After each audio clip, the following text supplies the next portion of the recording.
तो बच्चों आज हम आपकी फर्स्ट एक्सरसाइज शुरू करेंगे 1.8।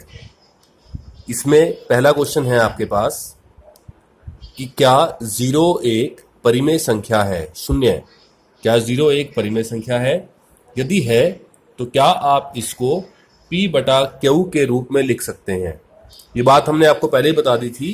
तो इसका आंसर क्या आएगा? हाँ, 0 एक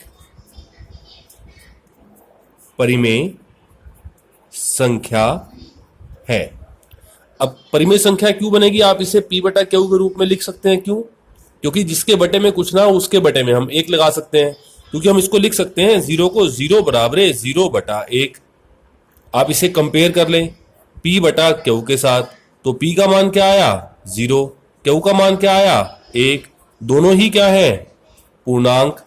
और जो Q है वो 1 आया, वो 0 के बराबर नहीं है। हमारी सारी शर्तें पूरी हो गई। मैंने इसको P बटा Q के रूप में लिख दिया। P और Q पूर्णांक है और नीचे वाला Q 0 के बराबर नहीं है, तो 0 एक परिमेय संख्या बनेगी। ये हमारे पहले क्वेश्चन का आंसर आ गया। ये हमारा फर्स्ट क्वेश्चन इतना ही है बस। आगे आते हैं क्वेश्चन नंबर 2 पे। क्वेश्चन नंबर 2 में ये आपसे कह रहा है कि 3 और 4 के बीच 6 परिमेय संख्याएं ज्ञात करें। वैसे आपको एक बात बता दें कि 3 और 4 के बीच में 6 परिमेय संख्या, किन्हीं भी दो संख्याओं के बीच में, चाहे वो जितनी भी छोटी आप ले लें, उनके बीच में कितनी परिमेय संख्याएं आ सकती हैं? अनगिनत। कोई आपसे कहे 3 और 4 के बीच में 100 परिमेय संख्याएं निकालो, हम निकाल देंगे। 3 और 4 के बीच में 1000 परिमेय संख्याएं निकालो, हम निकाल देंगे। अभी कितनी परिमेय संख्याएं निकालनी है हमें? 6 परिमेय संख्याएं। तो इसका कई तरीके हैं क्वेश्चन करने के। मैं 6 से बड़ा कोई नंबर सोच लेता हूं। मैंने क्या नंबर सोच लिया? 10 सोच लिया। तो मैंने क्या किया? 3 और 4 के बीच में कोमा डाल दिया, 3,4। 6 परिमेय संख्याएं चाहिए, 6 से बड़ा नंबर ले लिया। मैंने नंबर ले लिया 10। तो क्या किया? इसको भी 10 से गुना 10 से भाग, 3 को, और 4 को भी 10 से गुना 10 से भाग। तो 3 को भी क्या किया? 10 से गुना 10 से भाग, कोमा डाल दिया।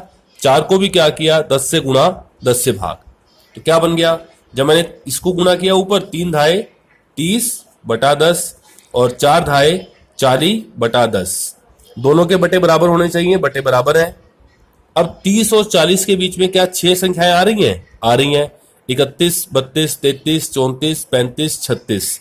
तो आपका आंसर तैयार हो जाएगा कि इनके बीच की 6 परिमेय संख्याएं बराबर है। 30 के बाद आता है 31 और बटा में क्या रहेगा? 10। 31 बटा 10, 32 बटा 10, 33 बटा 10, 34 बटा 10, 35 बटा 10 और 36 बटा 10। तो ये हो गया आपका क्वेश्चन नंबर 2। क्वेश्चन नंबर 3 भी ऐसा ही है। क्वेश्चन नंबर 3 में क्या है हमारे पास? देखो,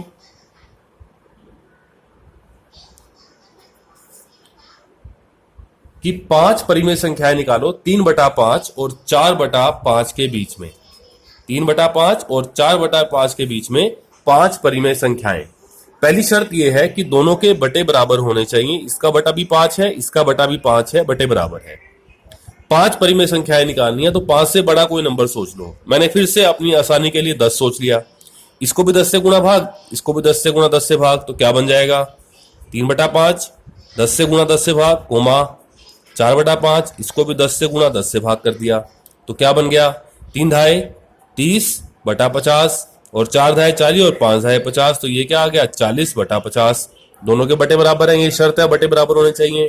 क्या इन दोनों के बीच में 5 संख्याएं आ रही हैं? आ रही हैं। तो आप लिख दो कि इनके बीच की 5 परिमेय संख्याएं बराबर क्या बनेगी? 30 के बाद क्या आएगा? 31 और बटा में 50। फिर क्या आएगा? 32 बटा 50। फिर क्या आएगा? 33 बटा 50। फिर क्या आएगा? 34 बटा 50। फिर क्या आएगा? 35 बटा 50। तो ये आपका क्वेश्चन नंबर 3 हो गया। इसके बाद क्वेश्चन नंबर 4 पे आएंगे। क्वेश्चन नंबर 4 में आपसे पूछ रहा है सत्य और असत्य है। ये बात सत्य है या फिर असत्य है? इसका पहला भाग, पहले भाग में कहता है कि हर प्राकृतिक संख्या, प्रत्येक प्राकृतिक संख्या एक पूर्ण संख्या होती है क्या?